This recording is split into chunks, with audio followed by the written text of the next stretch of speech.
한 주간 잘 지내셨습니까?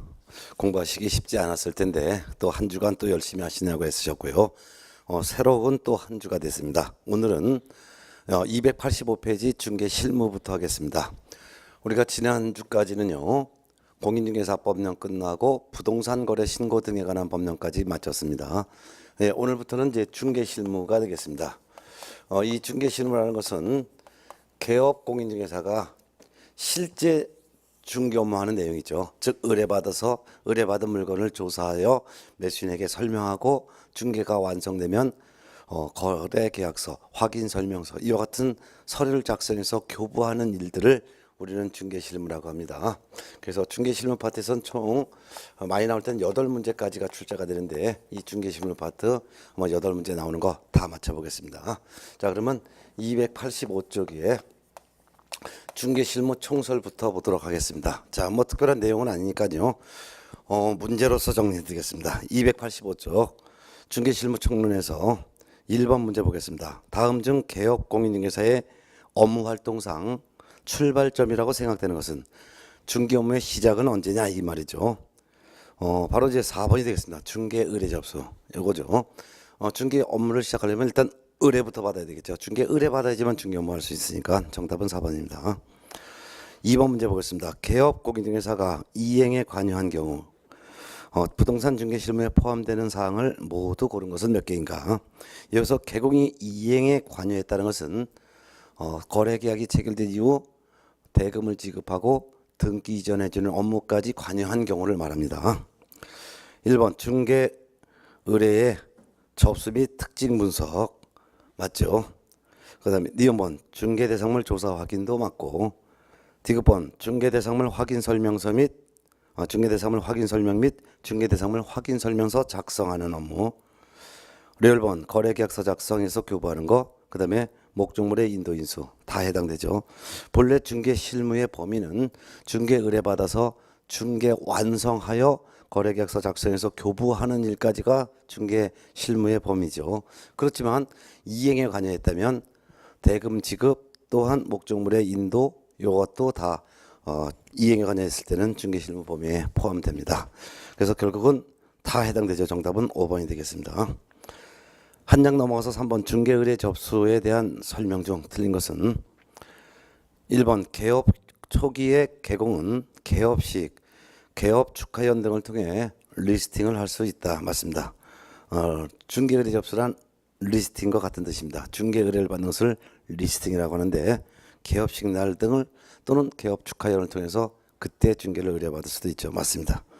2번 리스팅의 획득은 즉 중개를 의뢰받는 것은 일반 상품의 구입, 진열과 같은 영업의 출발점이 됩니다. 맞습니다. 중개 영업의 출발은 역시 중개 의뢰 접수가 되겠죠. 3번 공과 공지 등에 대한 조사를 통해서 리스팅을 할 수 있습니다. 옳은 질문이죠. 4번 매수 의뢰 접수 시에는 권리의 진정성 확인이 필수적이다. 드렸습니다. 매수 의뢰 접수했을 때는 매수인이 희망하는 사항을 확인하는 것이 필수적이죠. 권리의 진정성이라는 것은 이 물건의 소유자가 맞는지 틀리는지 이겁니다. 이거는 매도 의뢰 접수 시에 확인하는 것이 필수적이죠. 정답은 4번. 5번 순가 중개 계약이 당연히 금지되는 것은 아니다. 맞습니다. 순가 중개 계약이란 의뢰인이 개공에게 일정한 금액을 먼저 제시하고 그 금액을 초과하여 거래가 이루어졌을 때 초과 금액을 보수로 하기로 하는 약속을 말하는데 순가 중개 계약 자체를 금지하지 않습니다. 법정 범위를 초과해서 금품을 받는 것을 금지합니다. 따라서 순가 중개 계약 체결을 가지고서는 처벌할 수도 없습니다. 옳은 질문이죠. 결국 틀린 것은 답 4번이 되겠습니다. 4번 문제 중개 계약별 그 특징에 대한 설명 중 틀린 것은 일반 중개 계약은 우리나라에서 가장 일반적으로 이용하고 있습니다. 맞죠? 2번 전속 중개 계약 부동산 거래 정보망을 통한 중개와 가장 밀접한 관계가 있다. 아닙니다. 부동산 거래 정보망을 통한 중개와 가장 밀접한 관계가 있는 중개 계약은 공동중개죠. 공동중개입니다. 그 이유가 공동중개란 매도 의뢰 받은 개공과 매수 의뢰 받은 개공이 함께 중개하는 것을 공동중개라고 하는데 전속 중개 계약을 체결했을 때 반드시 정보망에 정보를 공개해야 될 의무가 있는 것도 아니죠. 의뢰인이 공개하지 말아달라고 비공개를 요청했을 땐 공개하면 안 됩니다. 따라서 전속중개계약은 개공과 의뢰인 모두에게 가장 유리한 중개계약의 형태지만 부동산 거래 정보망과 가장 밀접한 관계가 있는 중개계약은 공동중개가 되겠습니다. 틀린 거 답 2번이죠. 3번 독점중개계약은 개공에게 가장 확실한 보수 보장이 됩니다. 맞습니다. 그 이유는 독점중개계약은 공인중개사법의 규정이 없는 중개계약이고 미국에서 주로 이용하고 있는 중개계약인데요. 한 명의 개공에게 중개 의뢰하고 그 개공에게만 일을 맡기는 겁니다. 이는 전속중개계약과 개념은 같습니다. 그렇지만 전속중개계약 같은 경우는 유효기간 중에 스스로 발견한 상대방과 직접 거래했을 때는 보수를 받을 수 없고 단지 중개보수 50% 범위 안에서 비용만 청구하여 받을 수 있습니다. 그렇지만 독점중개계약에서는 누가 거래를 성사시켰든 간에 무조건 개공은 보수를 받을 수가 있기 때문에 독점중개계약이 개혁공인중개사에게 가장 유리한 중개계약이고 개공에게 보수 보장이 확실하게 보장이 되는 중개계약이 됩니다. 맞습니다. 4번 공동중개계약은 중개업의 조직화를 통한 중개업무 능률 기대가 가능합니다. 맞고 5번 순가중개계약은 담합 및 가격 상승이 우려가 됩니다. 맞습니다. 틀린 것은 답 2번이 되겠습니다. 이 중개실무 총설 4문제를 풀었는데요. 이 4문제는 거의 출제 가능성이 없습니다. 저와 같이 문제 한번 풀고로 끝을 내시기 바랍니다. 중개실무인데요. 이제 중개 본래 실무가 1편 제3편 중개실무가 중개실무 총론이 지금 먼저 나왔습니다. 책의 표지가 뒤에로 가서 이렇게 나왔네요. 그래서 이제 한 장 넘어가서 교재 287페이지 중개대상물 조사 확인 여기에서 4문제가 출제됩니다. 그래서 교재 287페이지 챕터 2 중개대상물 조사 확인에서 4문제가 나오니까 4문제를 다 맞춰야 될 것입니다. 이 중개실무 파트에서 중개대상물 조사 확인은 내용을 정리할 것이 아니라 중개실무는 상식적으로 문제를 푸는 거기 때문에 바로 그냥 문제를 풀겠습니다. 1번 문제 보겠습니다. 287쪽 1번 287쪽 중개대상물 조사 확인 실무인데요. 조사하고 확인하는 실무에서 총 4문제가 출제가 됩니다. 4문제. 자, 그중에서 1번부터 보도록 하겠습니다. 1번 개공이 중개 의뢰인에게 중개 대상물에 대하여 설명한 내용이다. 옳은 것을 모두 고른 것은 자, 기억번 토지의 소재지, 지목, 지형, 경계는 토지 대장을 통해서 알 수 있다. 토지의 소재지와 지목은 토지 대장을 통해서 알 수 있습니다. 그렇지만 지형과 경계는 토지 대장을 통해서 확인할 수가 없으므로 지형과 경계는 지적도 임야도를 통해서 확인할 수 있습니다. 따라서 기억번 틀렸죠.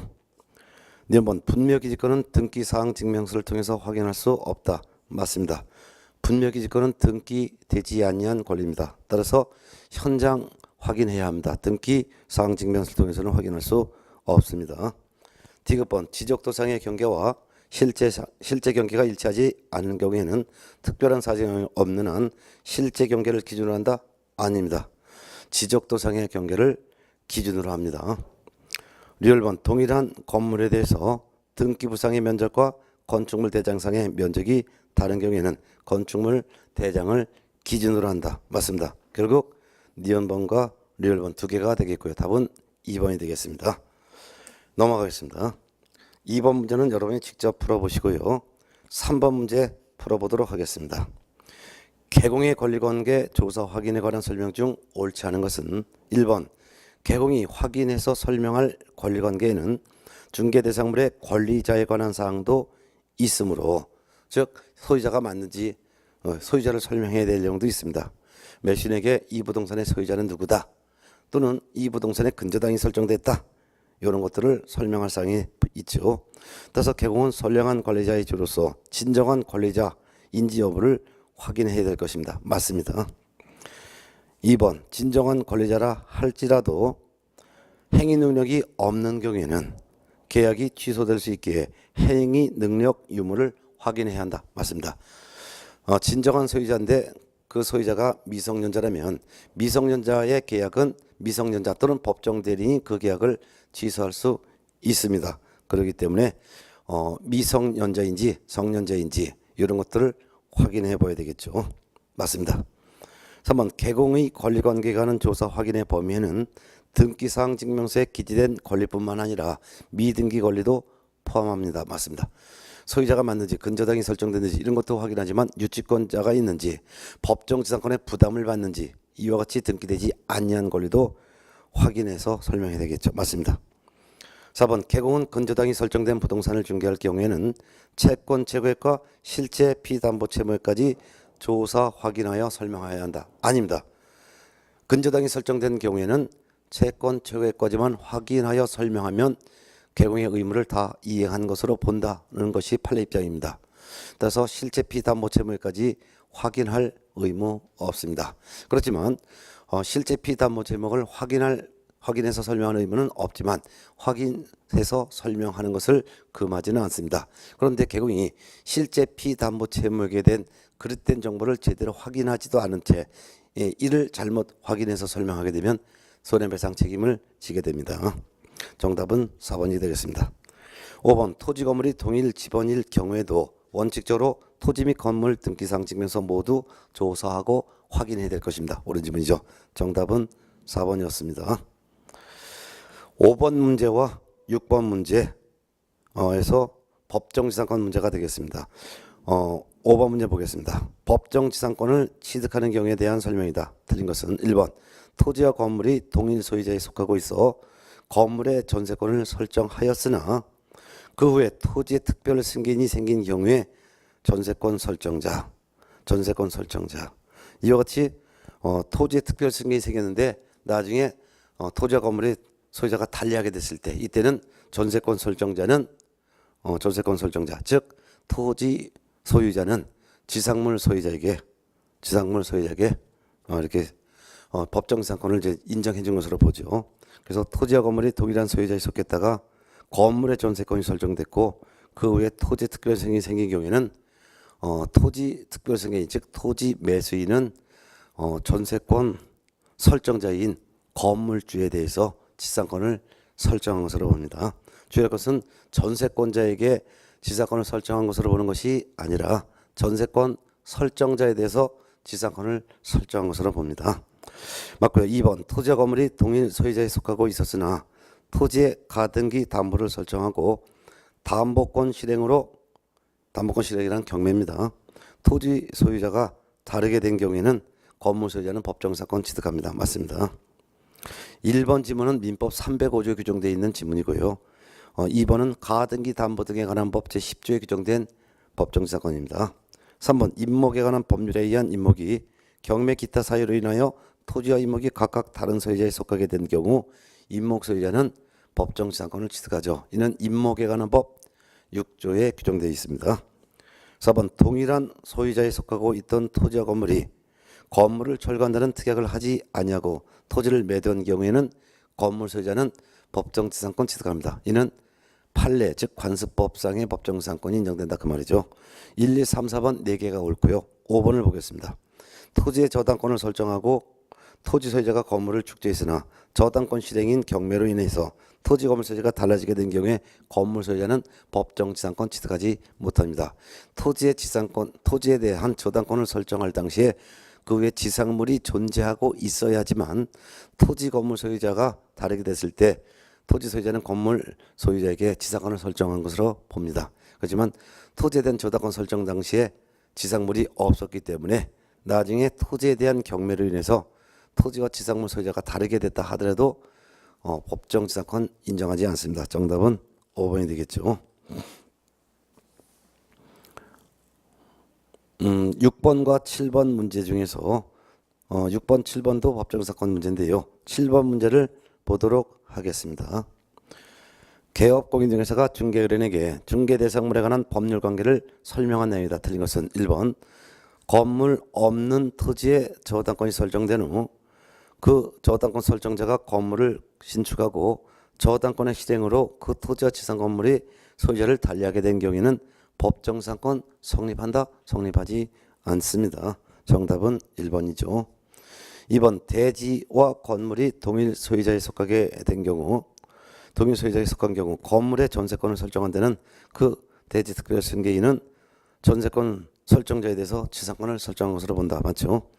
3번 지상권자가 약정된 지대를 2년 이상 지급하지 않은 경우 지상권 설정자는 지상권의 소멸을 청구할 수가 있습니다. 맞고 3번 지상권자가 지상물의 소유자인 경우 지상권자는 지상권을 유보한 채 지상물 소유권만을 양도할 수도 있습니다. 맞습니다.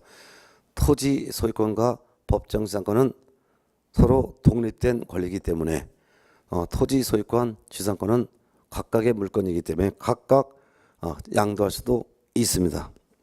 5번 지상권의 존속기간은 당사자가 설정 행위로 자유롭게 정할 수 있으나 다만 체단기간 제한은 있습니다. 맞습니다.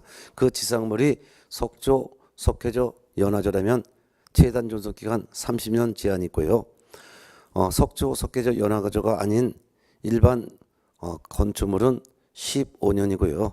그 밖에 단순한 구조물은 5년입니다. 정답은 1번이 되겠습니다. 8번 문제 보겠습니다. 8번은 이제 분묘기지권에 대한 내용인데요. 분묘기지권의 내용이 거의 해마다 출제됩니다. 8번 이멸을 중개하면서 분묘기지권에 관한 개공의 설명 중 옳지 않은 것은 1번 분묘기지권은 타인 토지에 특수한 공작물을 설치한 자가 그 분묘를 관리 소유하기 위해 그 기지를 사용할 수 있는 일종의 지상권과 유사한 물건이죠. 맞습니다. 2번 타인의 토지에 분묘를 설치 또는 소유하는 자는 점유의 성질상 소유의 의사가 수정되지 않습니다. 맞습니다. 3번 토지 소유자의 토지에 승낙 없이 분묘를 설치한 후 20년간 평온 공연하게 분묘기지를 점유했을 때는 시효로 인하여 분묘기지권이 발생합니다. 또한 이 경우에는 지료 지급 의무가 없습니다. 맞고요. 4번 분묘기지권의 권리 효력이 미치는 범위는 분묘기지에 한한다? 아닙니다. 분묘기지뿐만 아니라 분묘를 수호하고 관리하는 데 필요한 주변의 상석, 비석 등 공지에도 미칩니다. 정답은 4번. 5번 분묘기지권은 약정 기한이 없는 한 분묘의 수호와 봉사를 계속할 수 있고 분묘가 존속하고 있는 동안은 분묘기지권은 존속합니다. 옳은 질문이죠. 정답은 4번이 되겠습니다. 예. 자, 그 다음에 이제 9번 문제도 보겠습니다. 분묘 9번 분묘가 있는 토지를 중개하면서 개공이 설명한 내용 중 틀린 것은 1번 외형상 분묘의 형태만 갖췄을 뿐 시신이 안장되어 있지 아니한 장래의 묘소 즉 가짜묘를 말합니다. 분묘기지권 생기지 않습니다. 맞고요. 2번 평장 또는 안매장되어 객관적으로 분묘의 존재를 인식할 수 있는 외형을 갖추고 있지 아니하면 분묘기지권 생기지 않습니다. 맞죠? 3번 분묘기지권은 분묘기지뿐만 아니라 분묘의 수호 및 제사에 필요한 주유의 공지를 포함한 지역에까지 미칩니다. 옳은 질문. 4번 분묘기지권의 효력이 미치는 지역 범위 내에서 기존의 분묘에 합장하여 단분 형태의 분묘를 설치하는 것은 허용된다? 허용되지 않습니다. 분묘기지권은 기존의 시신에 대해서만 분묘기지권이 인정될 뿐입니다. 따라서 새로운 분묘기지권 범위 내로 안장될 권능은 없습니다. 따라서 단분의 형태건 쌍분의 형태건 기존의 분묘하여 합장 등들 할 수가 없습니다. 정답은 4번이 되겠습니다. 5번 분묘기지권은 당사자의 약정 등 특별한 사정이 없으면 권리자가 분묘의 수호를 계속하여 그 분묘가 존속하고 있는 동안은 분묘기지권도 같이 존속합니다. 맞죠? 정답은 4번이죠.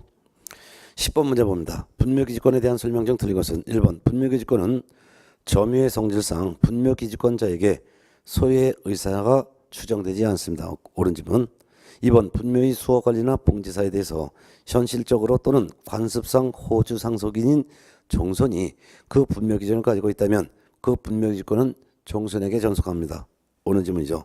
따라서 종손 외에 나머지 분묘의 연고자는 분묘기지권을 주장할 수가 없고 종손만 분묘기지권을 주장할 수가 있는 것입니다. 3번 분묘기지권자가 분묘를 점유함에 있어서 착오에 의한 경우도 인정된다. 맞습니다. 예를 들면 자기 토지가 아닌데도 불구하고 자기 토지 인근에 있는 타인의 토지에다가 분묘를 설치해서 관리하는데 20년간 평온 공연하게 지속되면 타인 토지에 설치된 분묘도 분묘기지권이 인정될 수가 있죠. 이때는 타인 토지가 자기 토지인지 인 걸로 착오하여 분묘를 설치한 경우가 되겠죠. 이때는 타인 토지에 대한 소유의 의사가 부정되지도 않습니다. 분묘기지권도 인정되고 타인 토지에 대한 소유의 의사도 부정되지 않습니다. 이 경우에도 분묘기지권 인정됩니다. 오른지문. 4번 분묘기지권이 소멸하는 분묘기지권의 포기는 분묘기지권자가 토지 소유자에 대하여 그 권리를 포기하는 의사표시를 하는 것 외에 점유까지 포기하여야만 그 권리가 소멸된다? 아닙니다. 분묘기지권이 소멸되는 사유는 세 가지로 나눠볼 수 있어요. 첫 번째는 분묘가 멸실된 경우입니다. 다만 분묘가 멸실됐을 때 원칙적으로 분묘기지권이 소멸되는 것이 원칙이지만 다만 홍수로 인하여 일시적으로 봉분이 멸실됐고 그 내부의 시신은 그대로 존재하고 있다면 이같이 일시적인 분묘 멸실에 불과한 경우에는 분묘기지권은 그대로 존속합니다. 두 번째는 분묘기지권의 포기 의사표시하면 분묘기지권이 소멸합니다. 이때 분묘기지권이 포기되는 의사표시만 있으면 즉시 분묘기지권이 소멸되는 것입니다. 따라서 분묘기지권을 포기한다는 의사표시 외에 그 외에 점유의 포기까지는 요하지 않습니다. 따라서 분묘기지권을 포기한다는 의사표시한 이후 그 외에 계속 와서 제사를 지냈다 하더라도 포기의 의사표시가 있으면 분묘기지권은 소멸하게 되는 것이죠. 자, 세 번째는 분묘기지권의 효력이 미치지 아니하는 다른 지역으로 분묘를 이장하게 되더라도 분묘기지권은 소멸합니다. 정답은 4번이고요. 5번 분묘가 멸실되었다면 다면을 갖다가 더라도라고 고쳐놓으세요. 자, 분묘가 멸실되었더라도 유골이 존재하여 분묘의 원상 회복이 가능하여 일시적인 멸실에 불과한 경우라 도를 갖다 면으로 고쳐놓으시고 일시적인 멸실에 불과한 경우라면 분묘기지권은 그대로 존속한다. 맞습니다. 분묘기지권은 분묘가 멸실되면은 분묘기지권이 소멸되는 게 원칙이지만 다만 분묘가 멸실되었더라 하더라도 유골이 존재하여 분묘의 원상 회복이 가능하여 일시적인 멸실에 불과한 경우라면 분묘기지권은 존속합니다. 맞습니다. 틀린 것은 4번이 되겠습니다. 11번 문제는 여러분이 직접 풀어보시기 바랍니다. 자, 그 다음에 12번 문제에서 틀린 것을 한번 좀 풀어보겠습니다. 12번 분묘기지권에 관한 다음의 설명 중 틀린 것은 1번 분묘의 수어 권리나 봉지사에 대해서 현실적 또는 관습상 호주 상속인인 종손이 그 분묘기지권을 가지고 있다면 그 권리는 종손에게 전속하고요. 맞고 2번 분묘기지권에 효력이 미치는 범위 내 새로운 분묘를 설치할 권능은 포함된다? 포함되지 않습니다. 다른 거 2번이고 3번 유골이 존재하여 분묘의 원상 회복이 가능하여 일시적인 멸실에 불과한 경우에는 분묘기지권은 소멸하지 않죠. 맞고 4번 종중의 임야 종중의 임야라는 것은 총유물입니다. 총유물을 처분할 때는 사원총의 과반수의 동의가 있어야 되죠. 그래서 4번 종중의 임야에 대한 분묘를 설치하고자 하는 경우에는 사원총의 결의가 필요합니다. 맞습니다. 이때 사원총회란 종중총회의 과반수의 동의가 있어야 합니다. 5번 매수인이 착오로 인접 토지의 일부를 그의 토지로 속하는 것으로 믿고 점유하고 있다면 그 점유 방법이 분묘를 설치하고 관리하는 것이어도 자주점유에 해당한다. 맞습니다. 이게 바로 착오에 의해서 분묘기지권 인정되는 경우인데요. 자기 토지인 줄 알고 남의 토지에다가 자기 토지 인접 토지에 분묘를 설치하고 20년간 평온 공연하게 지속됐을 때 분묘기지권 인정되는데요. 이때 분묘기지권자의 타인 토지에 대한 소유의 의사는 그대로 인정하고 있기 때문에 이때는 점유 방법이 분묘를 설치하는 것이어도 자주점유에 해당합니다. 맞습니다. 타인 토지에 대한 소유의 의사가 있기 때문이죠. 틀린 것은 2번이 되었습니다. 자, 그 다음에 13번부터는 이제 장사 등에 관한 법률 내용입니다. 장사 등에 관한 법률에 대한 의뢰인에 대해서 설명한 내용이다. 틀린 것은 1번 개인 묘지는 20제곱미터를 초과해서는 안 된다. 아닙니다. 개인 묘지는 30제곱미터를 초과해서는 아니 된다라고 해야 되겠죠. 개인 묘지 30제곱미터 초과할 수 없고 가정 묘지는 100제곱미터를 초과할 수 없고 종중 또는 문중 묘지는 1000제곱미터를 초과할 수 없으며 법인 묘지는 10만 제곱미터 이상으로 설치해야 합니다. 2번 매장을 한 자는 매장 후 30일 이내 매장지를 관할하는 시장 등에게 신고해야 된다. 맞죠? 3번 가정묘지란 민법에 따라 친족관계에 있었던 자의 분묘를 같은 구역 안에 설치하는 묘지를 우리는 가정묘지라고 합니다. 맞죠? 4번 시장 등은 묘지의 설치 관리를 목적으로 민법에 따라 설립된 재단법인에 한정하여 법인 묘지의 설치 관리를 허가할 수가 있습니다. 맞습니다. 5번 설치기간이 끝난 분묘의 연고자는 설치기간이 끝난 날부터 1년 이내 해당 분묘에 설치된 시설물을 철거하고 매장된 유골을 화장 봉안해야 할 것입니다. 맞습니다. 1년 이내 철거해서 화장 또는 봉안해야 된다는 거 기억해 두셔야 되겠죠. 자, 그 다음에 14번 문제를 보겠습니다. 14번 문제에서 분묘의 점유 면적에 대한 설명 중 옳지 않은 것은 1번 개인 묘지 면적은 30제곱미터 이하로 한다. 맞죠? 2번 가정 묘지는 100제곱미터 이하로 한다. 맞고 3번 공설 묘지 내에 설치하는 분묘 일기 및 그 비석 등 시설물의 설치 면적은 10제곱미터 이하로 한다. 맞습니다. 합장하는 경우에는 15제곱미터까지만 가능합니다. 4번 종중 문중 면지의 설치 면적은 10만 제곱미터 이하로 한다? 아닙니다. 1000제곱미터 이하로 하죠. 정답은 4번. 5번 법인 묘지 내에 설치하는 분묘의 경우 합장의 경우에도 분묘 일기당 가로열고 비석 등 시설물을 포함한 분묘 일기당 점유 면적은 15제곱미터 이하로 한다. 맞습니다. 면적 거기 설명해 놓은 걸 꼭 그 박스에 있는 걸 꼭 보시기 바랍니다. 사설묘지의 종류가 4가지가 있죠. 가정묘지, 종중문중묘지, 먼저 개인묘지부터 볼까요? 개인묘지, 가정묘지, 종중문중묘지, 법인묘지. 개인묘지는 개인묘지 면적이 30제곱미터 이하로 하며 가정묘지는 100제곱미터 이하로 하며 그다음에 종중문중묘지는 1000제곱미터 이하로 하며 법인묘지는 10만 제곱미터 이상으로 해야 합니다. 그중에서 개인묘지는 설치를 한 후 30일 이내 개인묘지 관할 시장 등에게 신고해야 합니다. 그렇지만 가정묘지, 종중문중묘지, 법인묘지를 설치하고자 하는 자는 시장 등에로부터 미리 허가를 받아야 합니다. 또한 개인묘지 안에 분묘를 설치할 때 분묘 일기당 면적은 30제곱미터 이하로 하고 합장하더라도 30제곱미터 이하로 할 수 있습니다. 그렇지만 가정묘지, 종중문중묘지, 법인묘지 안에 설치하는 분묘 일기당 면적은 10제곱미터 이하로 하며 합장하는 경우에는 15제곱미터 이하로 할 수 있습니다. 네. 그 면적과 설치된 박스 내용은 꼭 시험에 나오니까 정확하게 외워두시기 바랍니다. 15번 문제 보겠습니다. 장사 등에 관한 법률에 대한 내용이다. 옳지 못한 것은 1번 개인묘지를 설치하고자 하는 자는 시장 등에게 신고하여야 한다. 들었습니다. 개인묘지를 설치하고자 하는 자가 아니라 개인묘지를 설치한 자는 이라고 해야 되겠죠. 개인묘지를 설치한 자는 30일 이내에 시장 등에게 신고해야 합니다.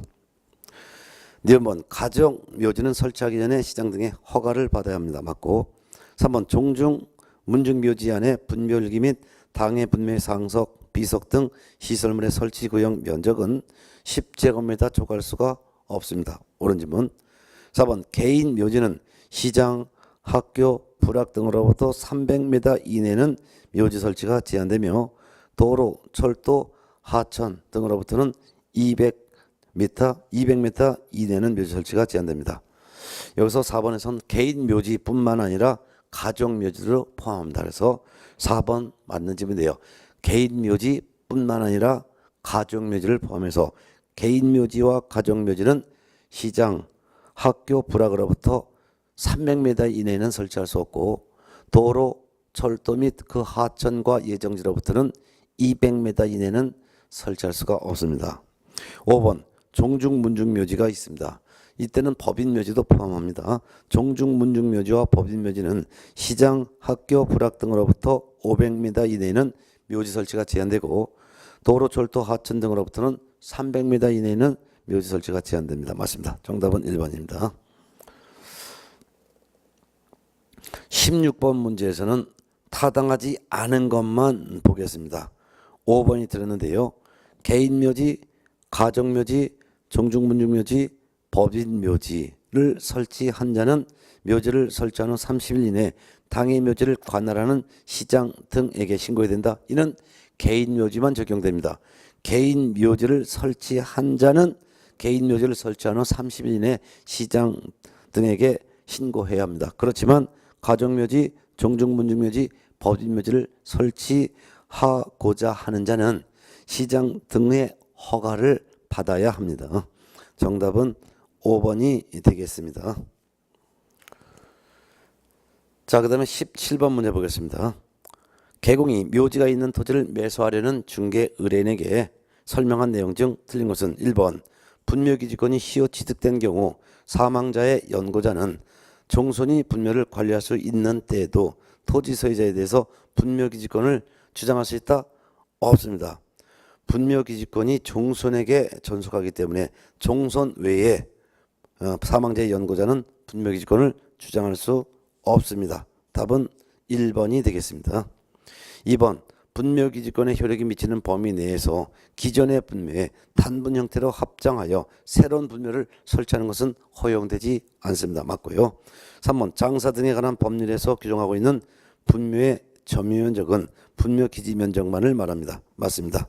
분묘기지 면적만을 말하는데요.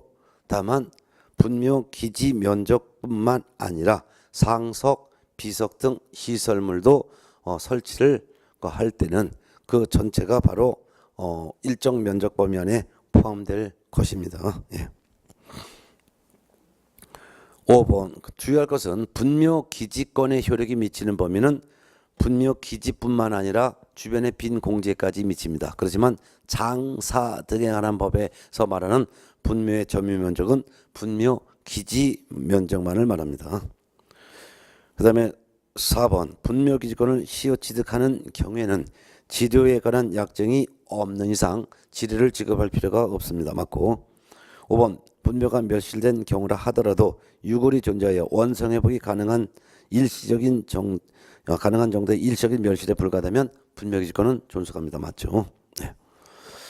자, 그 다음에 18번 문제 보겠습니다. 장사 등에 관한 법률에 관한 설명 중 옳은 것을 찾습니다. 1번 개인 묘지에 설치하는 분묘 일개당 점유면적은 30제곱미터 이내로 제한하고 그 외 사설묘지에 설치하는 분묘 일개당 점유면적은 15제곱미터 합장은 30제곱미터 이내로 제한하고 있다. 듣습니다. 15가 아니라 10이고요. 합장은 30이 아니라 15제곱미터 이내로 제한하고 있다고 해야죠. 2번 공설묘지 및 사설묘지에 설치된 분묘 설치기간은 원칙적으로 15년으로 한다. 들었습니다. 30년으로 합니다. 설치기간을 계산할 때 합장 분묘인 경우에는 합장된 날을 기준으로 계산한다. 뒷집은 맞습니다. 그렇지만 분묘 설치기간은 원칙으로 30년으로 하고 있습니다. 30년입니다.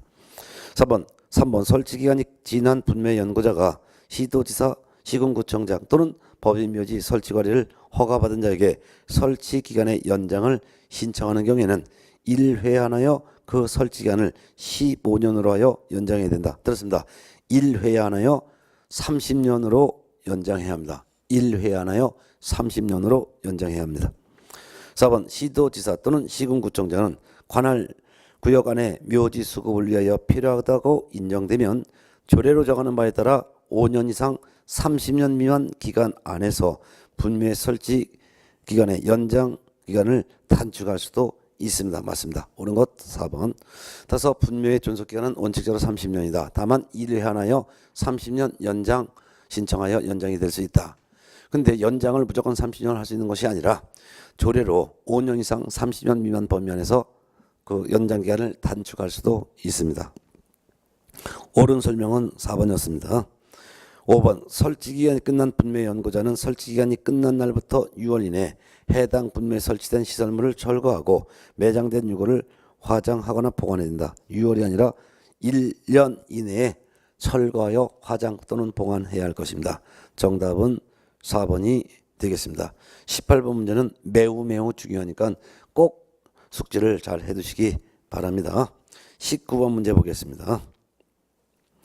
개공이 분묘가 있는 토지에 관하여 의뢰인에게 설명한 내용이다. 틀린 것은 1번 문중 자연장지를 조성하려는 자는 시장 등의 허가를 받아야 한다. 아닙니다. 시장 등에 신고해야 합니다. 시장 등에게 신고해야 합니다.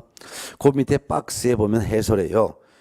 사설 자연장지를 크게 보면은 5개로 이렇게 나눠봤습니다. 그 중에서 개인 자연장지는 그 면적은 시험에 나오지 않으니까 면적은 외우지 말으셔도 됩니다. 면적은 안 외워도 되는데 개인 자연장지는 조성을 마친 후 신고해야 되고 가족 자연장지는 조성하기 전에 미리 신고해야 되며 종중 무윤중 자연장지도 조성하기 전에 미리 신고해야 합니다. 근데 종교단체 장지와 법인 자연장지는 조성하기 전에 미리 허가를 받아야 할 것입니다. 자, 그러면은 1번, 그래서 19번에 문중 자연장지를 조성하려는 자는 관할시장 등의 허가를 받는 것이 아니라 관할시장 등에게 신고하여야 한다. 조성하려는 자는 시장 등에게 신고하여야 한다 라고 해야 되겠죠. 정답은 1번입니다. 2번 남편의 분묘 구역 내에 처의 분묘를 추가로 설치한 경우 추가 설치 후 30일 이내 해당 묘지 관할 시장 등에게 신고해야 합니다. 맞습니다. 합장도 매장입니다. 그래서 매장을 했으면 30일 이내 신고해야 되는데 합장하고 나서도 또한 별도로 30일 이내 신고해야 될 것입니다. 3번 공설묘지, 가족묘지, 종중 문중묘지 또는 법인 묘지 안에 분묘 일기 및 그 분묘에 상석, 비석 등 시설물을 설치하는 구역의 면적은 10제곱미터, 합장하는 경우는 15제곱미터를 초과해서 안 됩니다. 맞고. 4번 개인 묘지는 30제곱미터 초과해서는 안 되고 맞고요. 5번 봉안 시설 중 봉안묘의 높이는 70cm, 봉안묘의 일기당 면적은 2제곱미터를 초과해서는 안 된다. 맞습니다. 중요한 건 아니니까 박스에 있는 내용은 꼭 숙지하시기 바랍니다. 시험에 꼭 나오니까. 예. 자, 그 다음에 20번 문제 보겠습니다. 장사 등에 관한 법률상 사설 자연장지 조성에 관한 설명 중에서 틀린 것은 1번 국가 시도지사 또는 시군구청장이 아닌 자는 사설 자연장지를 조성할 수가 있습니다. 맞고요. 2번 개인 자연장지를 조성한 자는 자연장지를 조성을 마친 후 30일 이내 보건복지부 령이 정하는 바에 따라 시장 등에게 신고해야 한다. 맞습니다. 3번 가족 자연장지를 조성한 자는 자연장지를 조성을 마친 후 30일 이내 보건복지부 령이 정하는 바에 따라 관할시장에 신고해야 된다. 아닙니다. 가족 자연장지를 조성하려는 자는 보건복지부 령이 정하는 바에 따라 관할시장 등에게 신고해야 할 것입니다. 틀린 거 답 3번입니다. 그 다음에 4번 종중 문중 자연장지를 조성하려는 자는 보건복지부 령이 정하는 바에 따라 관할시장 등에게 신고해야 된다. 맞습니다. 그래서 가족 자연장지와 그 다음에 종중 문중 자연장지는 조성하려는 자는 미리 시장 등에게 신고해야 되죠. 따라서 개인 자연장지는 조성을 마친 후 신고해야 되고 가족 자연장지와 종중 문중 자연장지를 조성하려는 자는 조성하기 전에 미리 시장 등에게 신고해야 된다는 거 꼭 시험에 나오니까 알아두시기 바랍니다. 5번 점은 법인 등 자연장지를 조성하려는 자는 대통령령으로 정하는 바에 따라 시장 등의 허가를 받아야 한다. 맞습니다. 정답은 3번이 되겠습니다.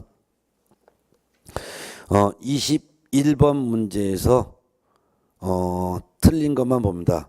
장사 등에 관한 법률상 사설 자연재지 조성 면적에 관한 설명 중 틀린 것은 2번이 들었는데요. 종중, 문중 자연장지는 종중 또는 문중별로 각각 한 개소만 조성할 수 있는데 그 면적은 1,000제곱미터 이하여야 한다. 아닙니다. 2,000제곱미터 이하여야 합니다. 참고로 종중, 문중 묘지의 설치 면적은 1,000제곱미터 이하여야 하지만 종중, 문중 자연장지의 면적은 2,000제곱미터 이하여야 한다는 차이점도 있습니다. 답은 2번이었습니다. 네. 자, 여기까지가 이제 장사 등에 관한 법의 문제고요. 22번부터가 농지법 문제인데요. 농지법 문제도 여러분 부동산 관련 공법에서 배운 내용의 농지법 내용이 중개사법령에서도 한 문제가 출제되니까 잘 알아두셔야 됩니다. 20번 농지법 농지에 대한 설명 중에서 틀린 것 1번 농지는 지목 여하 불문하고 실제 토지 현상에서 농지인지 여부가 결정되는 거 맞습니다. 2번 유실수 즉 과일을 열매 맺는 포도밭 이런 것들이 말하겠죠. 유실수 재배지로 이용되는 토지는 농지법상 적용 대상인 농지입니다. 맞고 3번 지목이 임야인 토지로서 그 형질을 변경하지 아니하고 다년생 식물 재배에 이용되는 토지는 농지에서 제외됩니다. 맞습니다. 그렇지만 지목이 임야인 토지로서 형질 변경을 받아서 다년생 식물 재배지로 이용되는 토지는 농지에 포함합니다. 4번 지목이 전답 과손이 아닌 토지로서 농작물 경작이나 다년생 식물 재배지로 계속하여 이용되는 기간이 5년 미만인 토지는 농지에서 제외된다. 5년이 아니라 3년 미만인 토지는 농지에서 제외됩니다.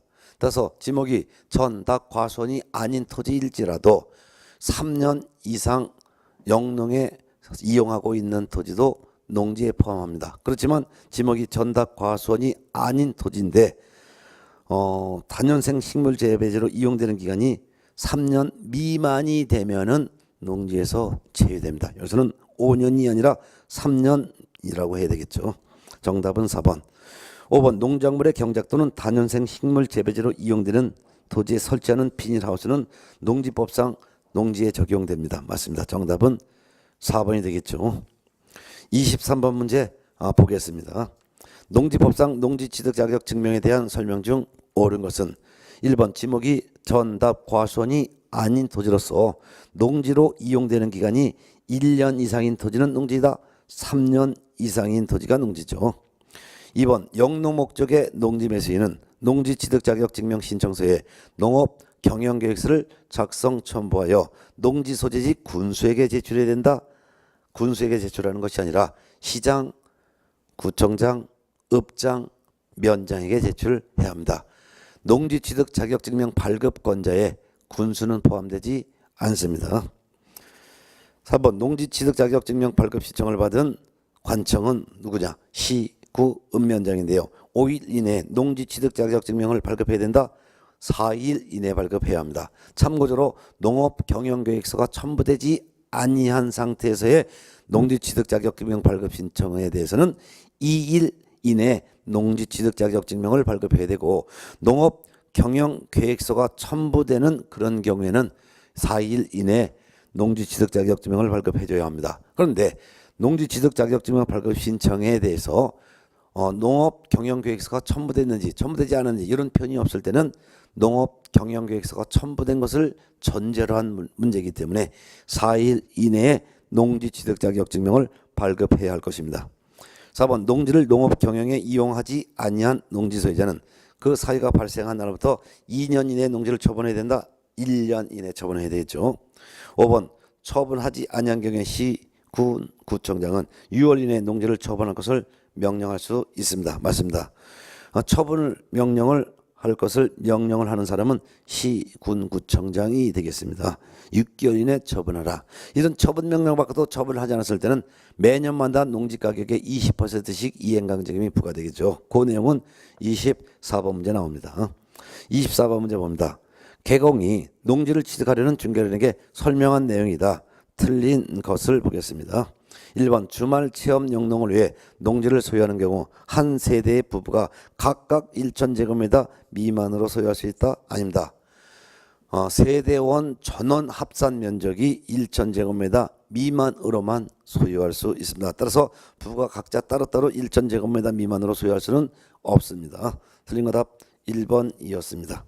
2번 농업 경영을 하려는 자에게 농지를 임대하는 임대차 계약은 서면 계약을 원칙으로 합니다. 맞고 3번 농업법인의 합병으로 농지를 취득하는 경우 농지 취득 자격 증명 발급받지 않고 농지를 취득할 수 있습니다. 맞고 4번 징집으로 인하여 농지를 임대하면서 임대차 기간을 정하지 않은 경우 3년으로 약정한 것으로 본다. 맞고요. 농지 임대차 기간은 3년 이상으로 해야 합니다. 따라서 3년 미만으로 할 수 없죠. 3년 미만으로 임대차 했을 때는 3년으로 계약을 한 것으로 봅니다. 5번 농지 전용 허가를 받은 농지를 소유하는 자가 취득한 날로부터 2년 이내에 그 목적 사업에 착수하지 않으면 해당 농지를 처분할 의무가 있습니다. 맞죠? 정답은 1번. 지금 이제 농지법 문제는 공법에서 배운 내용과 똑같기 때문에 내용 자체가 수월합니다. 그래서 여러분들이 사실상 이 농지법 문제는 안 푸셔도 상관은 없는데 복습하는 차원에서 그냥 제가 풀어드리는 것입니다. 예. 그 다음에 25번 문제를 보겠습니다. 25번. 개공이 의뢰인에게 농지법상 농지의 임대차에 대해서 설명한 내용이다. 틀린 것은 1번. 선거에 따른 공직 지무로 인하여 일시적인 농업 경영에 종사하지 아니하게 된 자가 소유하고 있는 농지는 임대할 수가 있습니다. 맞습니다. 본래 농지는 임대차 할 수가 없죠. 다만 선거에 따른 공직의 지무로 인해서 일시적으로 농지를 이용할 수가 없고 농업 경영을 할 수 없게 됐다든가 또는 징집으로 인해서 군입대를 한다든가 또는 3개월 이상 외국의 국외 여행을 하겠다든가 또는 3개월 이상 입원하여 부상치료를 요한다든가 하는 등 특별한 사정이 있을 때는 임대할 수가 있습니다. 맞죠? 2번 농업 경영을 하는 자에게 농지를 임대하는 경우 임대차 계약은 서면 계약을 원칙으로 하며 맞고 5번 농지 이용 증진 사업 시행 계획에 따라 농지를 임대하는 경우 임대차 기간은 5년 이상으로 해야 한다. 3년 이상으로 해야 한다 해야 되겠죠. 정답은 3번. 4번 농지 임대차 계약의 당사자는 임차례에 관하여 협의가 이루어지지 않은 경우 농지 소재지를 관할하는 시장이나 군수나 자치구청장에 조정 신청할 수가 있습니다. 맞고 5번 임대 농지의 양수인은 농지법에 따른 임대 내지를 승계한 것으로 봅니다. 맞죠? 정답은 3번이 되겠습니다. 26번 문제 보겠습니다. 주말 체험 농장을 위한 농지 취득을 의뢰받은 개공이 설명한 내용이다. 옳지 않은 것은 1번 농지 취득 자격 증명은 농지 취득의 원인이 되는 법률행위, 농지 취득의 원인이 되는 법률행위란 농지 매매 계약을 말하는데 농지 매매 계약의 효력을 발생시키는 요건은 아니라고 설명했다. 맞죠? 농지 취득 자격 증명은 농지에 대한 소유권 이전 등기하기 위한 요건입니다. 따라서 농지 취득 자격 증명은 농지 취득의 원인이 되는 법률행위, 즉 매매 계약의 효력을 발생시키는 요건은 아니다. 무슨 요건이냐? 농지 취득 요건입니다. 농지 취득의 요건이라는 것은 소유권 이전 등기 신청 요건일 뿐입니다. 맞습니다. 2번 여러 지역에 분산하여 취득, 가려고 취득 후 세대원 전부가 소유하게 되는 농지의 총면적이 1,000제곱미터 미만 하는 것도 가능하고, 즉 여러 지역에 분산하여 취득하는 것도 가능한데 단지 합쳐서 1,000제곱미터 미만이어야 되죠. 그리고 통작거래 제한도 없이 취득할 수 있습니다. 맞습니다. 3번 농지 취득 자격 증명 발급 신청할 때 농업 경영 계획서를 첨부해야 한다고 첨부해 신청해야 된다고 설명했다. 틀렸죠. 주말 체험 영농 목적이지 농업 경영 목적은 아닙니다. 따라서 농업 경영 계획서는 첨부하지 않고 농지 취득 자격 증명 발급 신청을 하면 됩니다. 틀린 거 답 3번이죠. 4번 농지 취득 자격 증명은 농지 취득의 효력 발생 요건이라고 설명했다. 맞습니다. 농지 취득의 효력 발생 요건. 농지 취득은 소유권 이전 등기해죠. 그래서 이전 등기를 하기 위한 요건입니다. 맞습니다. 그래서 농지 취득 자격 증명은 소유권 이전 등기하여 농지에 대한 소유권을 취득하기 위한 요건일 뿐 농지에 대한 매매 계약의 효력 발생 요건은 아닙니다. 그래서 1번과 4번 잘 알아두시면 되겠네요. 5번 개인이 아닌 법인의 경우에는 주말 체험 영농을 목적으로 농지를 취득할 수 없습니다. 맞죠? 틀린 것은 답은 3번이었습니다. 27번에서 농지 취득 자격 증명이 발급이 필요한 것, 그 밑에 해설에 농지증이 필요한 경우와 필요하지 않은 것 구분해 놨으니까 그거는 머릿속에 정확하게 정리가 돼 있어야 합니다. 1번 농지 전용 협의가 완료된 농지, 이거 농지증 필요하지 않죠. 왜냐면 농림부장관하고 도지사가 협의해서 아파트 건설이라든가 도시산업에 이용하기 위해서 이미 협의가 끝났기 때문에 영원히 농지로 회복될 가능성이 없으므로 농지 전용 협의가 완료된 농지는 농지증 필요 없습니다. 답은 1번이 되겠죠. 그렇지만 2번 농지 전용 허가받거나 농지 전용 신고한 농지는 일시적으로만 잠시 다른 용도로 사용했다가 나중에 농지로 회복될 가능성이 높기 때문에 농지 취득 자격 증명 필요하고요. 3번 주말 체험 영농을 목적으로 농지를 취득하려도 농지증이 있어야 되고요. 4번 증여받은 농지도 소유권 이전 등기하려면 농지증이 있어야 되며 4번 경매, 공매에 붙여진 농지도 매각 결정일까지 농지증을 제출해야지만 매각에 대한 허가 결정받기 때문에 농지증 필요합니다. 자, 28번 문제 봅니다. 개공이 농지 취득에 관하여 설명한 내용이다. 틀린 것은 농업법인의 합병이나 공유 농지의 분할의 경우에도 농지증 필요하다. 틀렸습니다. 농업법인의 합병이나 공유 농지의 분할인 경우에는 농지증 필요 없습니다. 정답은 1번이 되겠습니다. 2번 주말 체험 영농 목적으로 취득하는 농지는 임대 휴경할 수가 없습니다. 맞고 3번 농지 취득과 관련하여 거주 제한, 통작거리 제한 없으며 경지정리 진흥지역 여부 불문하고 주말 농장용 농지 소유 가능합니다.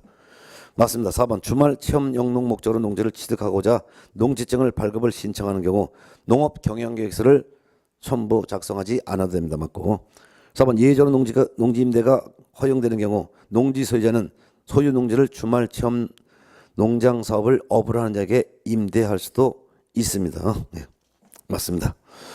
자, 그 다음에 29번 문제 봅니다. 농지를 매수하려는 의뢰인에게 설명한 내용 중에서 옳은 것은 1번 농지에도 전세권을 설정할 수 있다? 없죠. 민법 303조인가에 나와 있죠. 303조 2항에 농지는 전세권의 목적으로 할 수 없다라고 민법 규정에 나와 있죠. 2번 농지 전용 협의를 마친 농지를 매수하는 경우에도 농지증 필요하다? 필요 없다 그랬죠. 3번 경매로 농지를 매수하려면 매수 신청 시 농지증 함께 제출해야 된다? 아닙니다. 매각 결정 기일까지 제출을 해야 합니다. 4번 농지 매매가 유효하려면 농지를 구입한 후 1년 이내 농지 소재지로부터 20km 이내에 전 가족이 이사 와야 된다? 그런 거 없습니다. 통작거리 제한 없습니다. 단지 토지거래 허가구역 내에 있는 토지에 대해서 농업 등을 목적으로 취득할 때는 토지거래 허가구역으로부터 30km 이내에 거주하고 있는 자만이 토지거래 허가를 받을 수가 있을 뿐 원칙적으로 농지에 대해서는 통작거래 제한 없습니다. 5번 농지 취득 자격 증명은 농지 취득의 효력 발생 요건입니다. 맞습니다. 농지 취득이라는 것은 소유권 이전 등기하여 소유권을 취득하기 위한 요건이 바로 농지증이란 말이죠. 맞습니다. 정답은 5번이 되겠습니다. 네. 자, 그 다음에 30번 문제. 농지를 거래하고자 하는 의뢰인에게 설명한 내용이다 틀린 것은 1번 농지의 임대차가 예외적으로 허용되는 경우 서명계약을 원칙으로 하며 그 기간을 3년 미만으로 할 수 없습니다. 맞고 2번 농지 소유자와 농업 경영을 하려는 자 사이에 농지에 관한 임대차 계약은 서명계약을 원칙으로 한다 했었죠. 맞고 3번 농지 소유자는 3개월 이상 국외 여행 중인 경우 소유 농지를 위탁 경영할 수가 있습니다. 맞죠? 4번 토지거래 허가구역에 있는 농지를 취득하는 경우 토지거래 허가 외에 별도로 농지 취득 자격 증명 요한다? 필요 없습니다. 토지거래 허가를 받으면 다른 법과에 관계해서 두 가지가 의제됩니다. 첫 번째는 토지거래 허가구역에 있는 토지가 농지인 경우 토지거래 허가를 받은 경우는 농지 취득 자격 증명을 발급받은 것으로 보고 두 번째는 부동산 등기 특별조치법에 따른 검연을 받은 것으로 봅니다. 따라서 토지거래 허가구역에 있는 농지를 취득하는 경우 토지거래 허가를 받은 것 외에 별도로 농지증은 발급을 요하지 않습니다. 5번 주말 체험 영농을 하려는 자는 총 1,000제곱미터 미만의 농지를 소유할 수 있대. 이 경우 면적 계산은 그 세대는 전부가 소유하는 총 면적을 한다. 맞죠? 네. 그 다음에 31번 문제를 보겠습니다. 틀린 것만 보겠습니다. 농지를 매수하고자 하는 의뢰인에게 개공이 설명한 내용 중 틀린 것은 5번인데요. 5년간 농업 경영하다가 이농하는 경우 총 1만 제곱미터까지만 소유할 수 있다. 5년이 아니라 8년 이상 농업 경영하다가 이농하는 경우 1만 제곱미터까지만 소유할 수 있다라고 해야죠. 농업인은 농지 소유 면적 제한이 없습니다. 그렇지만 비농업인은 농지 소유 면적 제한이 있는데요. 비농업인 세 가지를 외워두셔야 합니다. 첫 번째는 주말 체험 영농 목적으로 비농업인 농지를 소유하는 경우 세대 전원 합산 면적이 1,000제곱미터 미만까지만 소유할 수 있다. 두 번째는 비농업인이 상속받았을 때는 1만 제곱미터까지만 계속 소유할 수 있다.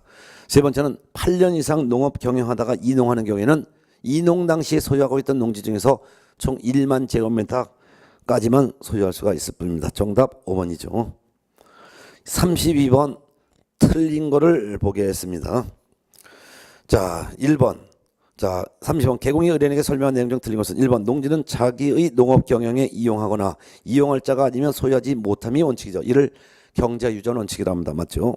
2번 농지의 저당권자로서 금융기관은 농지 저당권 실행을 위한 경매 기일을 2회 이상 진행해도 경락인이 만일 없다면 그 후에 경매에 참가하여 다음번 농지를 취득할 수 있습니다.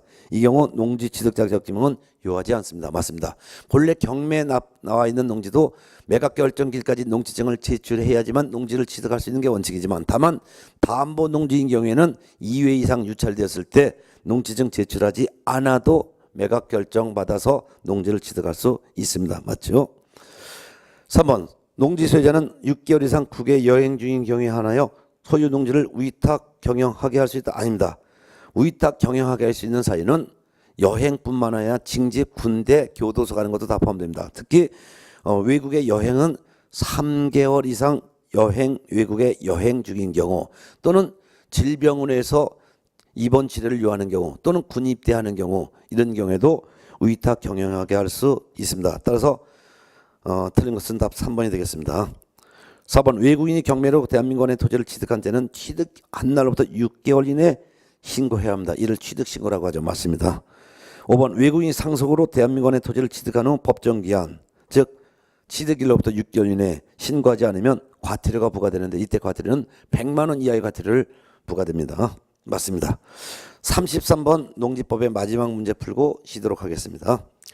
33번 농지법상 농지 임대에 관한 설명이다. 옳은 것은 있는데 옳은 것을 틀린 것으로 좀 고쳐 놓으시고요. 틀린 것을 찾습니다.